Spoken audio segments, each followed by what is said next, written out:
halkan waa nuxurka wararka haddii aad ku cusubtahay ku biir ka mid noqo daawade waxyaabaha daaban doontaan barnaamij wareedkan aan idinkugu soo gudbin doona hadduu alweyne raali uu ka noqdo saaxiib daawade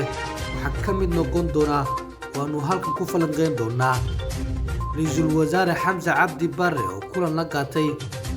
cabdilcasiis lafti green madaxweynaha dowlad goboleedka koonfur galbeed ee Soomaaliya qorshe noocee ah ayuu kula kulmay lafti green maxayse tahay abaabulka ay wadaan madax goboleedyada dalka waxaan eegi doonaa warbixin iyo dhacdo arrimaha la xiriira oo aanu barnaamij wareedkan ku falanqeyn doono waxyaabaha kale ayaanu barnaamij wareedkan kusoo gudbin doono waxaa ka mid noqon doonaa cabsi xooggan oo laga qabo golaha wasiirada ra-iisul wasaare xamse cabdi barre waxaan eegi doonaa maxay tahay cabsidaasi golahiisa wasiirada cusub iyo xubnaha inay ku soo dhex dhuntaan laga baqayo waxaan eegi doonaa warbixin iyo dhacdo arrimaha la xiriira waanu barnaamij wareedkan ku falanqeyn doono kuna faaqidi doona hadduu alweyne raali ka noqdo qodobada iyo kuwa kale ayaa daaban doontaan daawadayaal saaxiibayaal halkan waa nuxurka wararka ku biir oo ka mid noqda daawadayaasha iyo saaxiibada iyo asxaabta ku xiran halkan wararka warbixinadii dhacdooyinkani ka qaata fadlan leegrey sidoo kalena shirgarey qaybta hoosan aaraadaadu waxay kula tahay nagu dhaaf daawade waxaanu eegi doonaa markan xogaa ku gadaamaan barnaamij wareedkeena xamse cabdi barre kulan ayuu la qaatay cabdilcasiis lafti greenka ka arabiya madax goboleedkana ka ah koonfur galbeed Soomaaliya xilli qorshe ballaaran ay wadaan madax goboleedyada dalka ra-iisul wasaaraha cusub ee dalka xamse cabdi barre ayaa xalay hoygiisa ku qaabilay madaxweynaha koonfur galbeed cabdilcasiis xasan maxamed lafti green kadib booqasho uu ugu yimi madaxweyne lafti green ayaa ra-iisul wasaaraha ugu hambalyeeyay kalsoonida golaha shacabka ee sabtidii uu helay iyadoo waa markaasi sida lagu sheegay qoraal lagu daabacay bogga xafiiska ra-iisul wasaaraha madaxweynaha dowlad goboleedka koonfur galbeed mudane cabdilcasiis xasan maxamed lafti green ayaa hoygiisa ku soo booqday ra-iisul wasaaraha xukuumadda Soomaaliya mudane xamse cabdi barre isagoo ugu hambalyeeyay in uu helay kalsoonida golaha shacabka uuna rajeeyay in eebbe la garab galo waajibaadka qaran ee horyaalla ra-iisul wasaare barre ayaa gudagali doono dhismaha xukuumaddiisa kolka uu xafiiska kala wareego ra-iisul wasaarihii ka horeeyey maxamed xuseen roble qaar ka tirsan madax goboleedyada dalka ayaa wada qorshayaal ay isku dayayaan inay markaasi saameyn ku yeeshaan magacaabidda golaha wasiirada isla markaana ay xubno ku yeeshaan balse ma muuqato inay taasi aqbali doonaan xasan sheekh maxamuud iyo xamse cabdi barre oo ra-iisul wasaaraha iyo madaxweynaha jamhuuriyadda federaalk Soomaaliya kale ah si kastoo xaaladda noqoto cabdilcasiis lafti green ayaa ka mid ahaa xubnihii daacadda u ahaa maxamed cabdulaahi maxamed farmaajo madaxweynihii hore ee jamhuuriyadda federaalk ee Soomaaliya waxaanu ka mid ahaa xubnihii dagaalka badan markaasi la galay madaxweynihii hore ee Soomaaliya maxamed cabdulaahi farmaajo aadna ugu dhawaa taasi oo markaasi keentay in iminka uu markaasi dagaal xooggan u galay xubno badan uu ka saaray doorashooyinkii xildhibaanada golaha shacabka xamse cabdi barre ayaa wada dhaqdhaqaaqii ugu dambeeyey ee uu ku doonayo madax goboleedyada in markaasi uu kula kulmo maadaama ra-iisul wasaaraha dalka uu noqday waxaa sidoo kale uu wadaa dhaqdhaqaaqa aqbalaadda xukuumadda cusub ee uu soo dhisi doono iyadoo la sheegayo in meesha aysan ka marneen in markaasi la kala iibsado kuraasi maadaama madax goboleedyadu kulamadan caankan oo kale la sheegayo in loo agdhigayo in ay soo qaataan xubno ay u doonayaan in wasiirada loogu daro si kasta oo xaaladda noqoto wasiirada ayaa la kordhin doonaa ilaa iyo 30 wasaaradood ayaa la gaarsiin doonaa maadaama 27 wasaaradood ay iminka yihiin sida xogaan helenay sheegayaan iyadoo la kala qaadi doono wasaaradaha dhaqanka iyo dalxiiska warfaafinta iyo markaasi waxbarashada iyo tacliinta sare iyo warfaafinta iyo gargaarka iyo musiibooyinka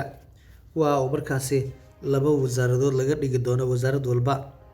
wasaaradda deegaanka ayaa sidoo kale la sheegayaa inay tahay wasaarad kale oo la soo kordhin doono taasi oo wax badan ka bedeli karaysa arrimaha la xiriira in markaasi dhirta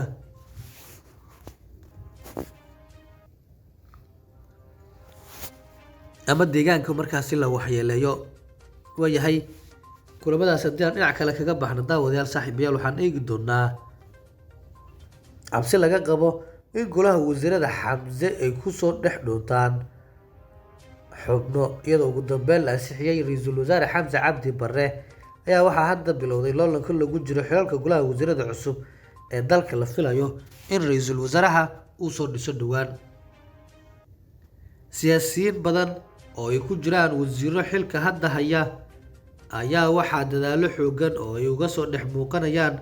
golaha wasiirada cusub ay wadaan, taasi oo abuurtay cabsi ku saabsan isbeddelka la rajeynayo in lagu sameeyo xukuumadda cusub. waa xukuumadda aanu dhicin. xubnaha wasiirada doonaya ayaa soo maray wadooyin kala duwan oo ay ka mid yihiin inay adeegsadaan xildhibaano iyo shakhsiyaad aada ugu dhow madaxweynaha iyo ra-iisul wasaaraha, guddoomiyaha baarlamaanka, ra-iisul wasaare Roble iyo arrimo kale ama markaasi wadooyin kale, kuwaasi oo xubno wasiiro doonaya ay markaasi wadaan dhaqdhaqaaqyo aada u xoogan. madaxtooyaduna ay noqotay goobta ugu weyn ee markaasi fariisinka u ah xubnahaasi amaba markaasi ay yimaadaan. si kasta oo xaaladda noqoto, waxay ka kooban yihiin laba koox oo kale ah wasiiro ka mid ah xukuumadda hadda jirta oo uu aragti markaas ama uu ku aragti ah ra-iisul wasaare Roble iyo Xasan Sheekh Maxamuud oo aan ula jeedno inay diidanayeen madaxweyne Farmaajo, iyo koox kale oo ka mid ah kuwa taageersan Farmaajo balse aan ismuujinin. waxaa cabsida ugu xoogan ay ka taagan tahay inay xukuumadda cusub soo galaan wasiiro ku xiran madaxweynihii hore ee Soomaaliya Maxamed Farmaajo, taasi oo haddii ay dhacdo weeqi kartaa waxqabadka dowladda Xasan Sheekh Maxamuud iyo Xamse. si kastaba madaxweyne Xasan Sheekh Maxamuud ayaa lagu waramayaa inuu doonayo inuu inta badan golaha wasiirada lagu soo daro shakhsiyaad aada ugu dhow ama ay ka midaysan yihiin aragtida siyaasadeed. arrinta kale ee muhiimka ah ayaa ah madaxweyne Xasan Sheekh Maxamuud iyo ra-iisul wasaare Xamse Cabdi Barre inay ka midaysan yihiin aragtida siyaasadeed, taasi oo sahlaysa in isqabqabsi badan aanu ka dhicin xulista golaha wasiirada. sida aynu ogaanayno, xubno saameyn leh oo ku dhow madaxtooyadu ayaa hadda markaasi wada dadaal lagu xaqiijinayo in la yareeyo wasiiradii hore ee la soo celinayo, xooggana markaasi la saaro wajiye cusub. dhinaca kale, golaha wasiirada ayaa waxaa sida aynu xog ku helayno soo geli doono shakhsiyaad aan xildhibaano ahayn oo ay ku xisbi ahaa madaxweyne hore Xasan Sheekh Maxamuud iyo ra-iisul wasaare Xamse, kuwaasi oo xildhibaanada ay diideen madax goboleedyadu taabacsanaa Farmaajo. si kastahi oo xaaladdu noqoto, dhaqdhaqaaqyadan ayaa ah kuwo aada u ballaadhan oo iyadu markaasi aada loogu hadalhayo guud ahaan siyaasadda guud ee dalka. si kasta oo xaaladda noqoto, ra-iisul wasaare Xamse Cabdi Barre ayaa kulsii horeysa sheegay in door ay ku lahaan doonaan xukuumaddiisa hablaha ama dumarku, sida uu markaasi sheegay, taasi oo ka dhigan in haweenku ay kaalin fiican ku yeelan karayaan golaha wasiirada ama tiro ka badan tiradii horey markaasi ay heli doonaan. si kasta oo xaaladdu noqoto, Xamse Cabdi Barre ayaa 15kii bishan markaasi loo magacaabay xilka ra-iisul wasaaraha jamhuuriyaddu, iyadoo dhowaan uu helay codka kalsoonida ee golaha shacabka baarlamaanka Soomaaliya. xukuumaddan cusub ee uu soo dhisi doono ayaa la sheegayaa in markaasi iyana ay qaadi doonto dhabahaasi, taasi oo markaasi la sheegayo in dhowaan la horgeyn doono isla golaha shacabka baarlamaanka si codka aqlabiyadda ay u helaan. waxaase dhici karta in lagu adkeeyo ay leeyihiin dadku, maadaama is-aragtiyada ceelkaasi oo kale ah ay markaasi inta badan xubno badan oo ballanqaadi haysta iska waayaan ay keeni karayso in la dhaafsiiyo ama dib loogu celiyo sida horey buu dhacday. halkan waa nuxurka wararka.